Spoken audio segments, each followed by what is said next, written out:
Hi, Carol, definitely here. Thank you for sending in more amazing essays and also your corrections, which look fantastic. Really interested in the different ways that people do the corrections. And this is really interesting. You're working very carefully through it all, which is such a good way to make improvements. So here we've got school subjects, okay? Pie chart, yeah, let's go into this. The pie chart shows the popularity. I'm just going to move this up so we can see. The popularity of 7 school subjects in Germany in 2017. Good. Overall, the 2 most popular subjects were history and physical education, and the least popular subject was IT. Among the top 2 popular subjects, the distribution of physical education and history were roughly the same. I'd probably say approximately, a little bit higher level. Roughly is a bit informal, with 22.9 and 0.5 less in history. Excellent. Almost half the German students voted these 2 subjects as their favourite. Good. As their favourite, you don't need to repeat subjects because you've got as their favourite. Okay. Excellent. Really lovely. Very clean. Very clear. Comparatively, mathematics and physics were slightly less popular. Uh, I would put.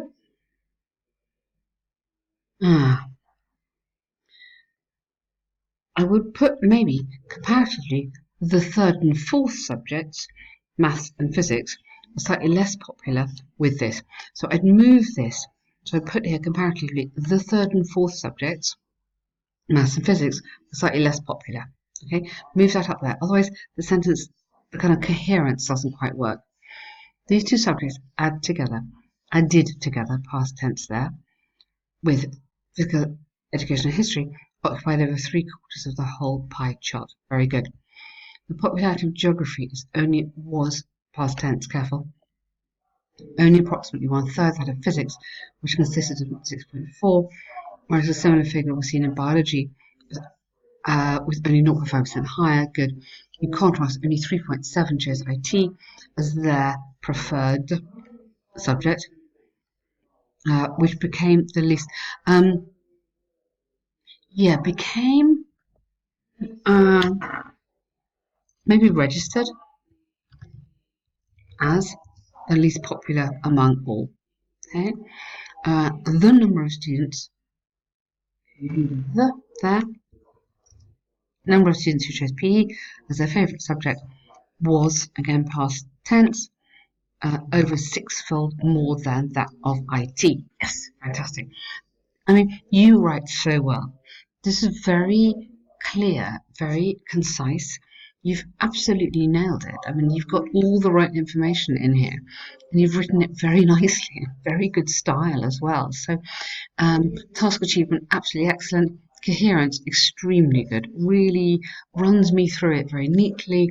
Grammar, lovely. Lots of nice ways to do comparatives, and language, absolutely no problem at all. Very good, Carol. Great stuff there. Really, really nice. Oh, where's it gone? Here we go. Okay. Online language translation apps. Benefits and advantages. In recent years, the popularity of online translation apps now have considerably increased. Okay. Present perfect, because you've got in recent years. So anything connected to time, just careful, probably present perfect. Many people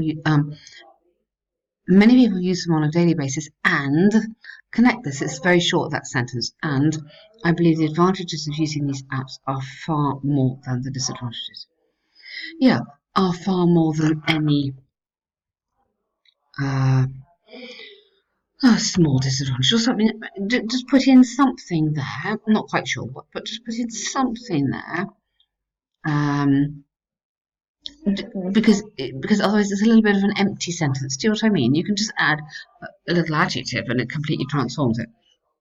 This essay will discuss both sides with examples. Good. On the one hand, there's ample evidence supporting. You can't have evidence on supporting the benefits of using translation apps. The central reason, and you can have evidence about something, but here you want to make the evidence connect to this. The central reason is twofold. Firstly, language boundaries, plural, can be eliminated, or could. I prefer using could. Could, might may I prefer with these apps because people can easily talk to foreigners who only understand another language. Secondly, it enhances an effective communication in some specific occupations. Yes, effective, uh, clearer, and concise. Let's boost the adjectives here. In some specific occupations, for example, Hong Kong evidence demonstrated that over 80% of their frontline staff is plural anyway, had been using translation apps to communicate with patients. Yes, had been successfully using. So careful of these little adverbs and adjectives. So successfully tells me it was a good thing because they could have used it and it could be terrible, but you need it to be good. Therefore, it's conclusively clear that translation apps play an important role in many people's daily communication progress.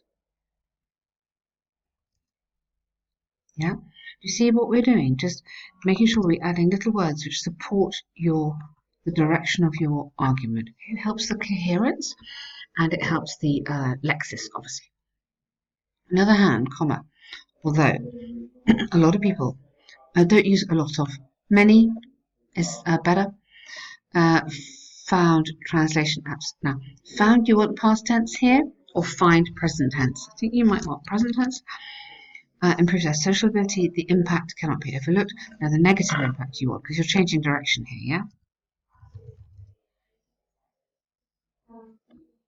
Okay. This is largely because the majority of Hong Kong high school and university students rely on apps when they need to write academic essays. Oh dear, this is bad news. They take the fast track to have their assignment done in a few seconds. However, the English proficiency is highly affected. Of course it is. Don't do it ever. For instance, recent research, a study or just research by the University of Hong Kong shows 90% of Hong Kong university students have used apps to translate their thesis from Chinese without learning grammar, spelling, or sufficient relevant. So again, we're just adding in a couple of adjectives which really lifts the whole thing. Thus, comma, possible to state beyond that translation apps could hinder students from learning other languages if they overly depend on them. Good. To conclude, I firmly believe that online translation apps are beneficial to a lot of people when they communicate with others who speak in uncommon, unfamiliar. Uncommon's not quite right, it's a bit different that. Now, that means super, super unusual. Familiar is just like you don't know it yourself. However, excessive use may discourage people from learning new languages. It's predicted that translation apps will become even more popular in the future, while their impact on plural students' language learning should be addressed. Absolutely fantastic. I love how you write. You've got the task achievement. Yes, amazing. Coherence and cohesion, very, very good. It's easy for me to find my way through this. Your signposting, signalling nicely. Grammar, excellent as always. And vocabulary. Only thing I'm kind of boosting on the vocabulary is just a few relevant adjectives and a few adverbs, just to keep this even better. Okay, but really well done and thank you. Fantastic.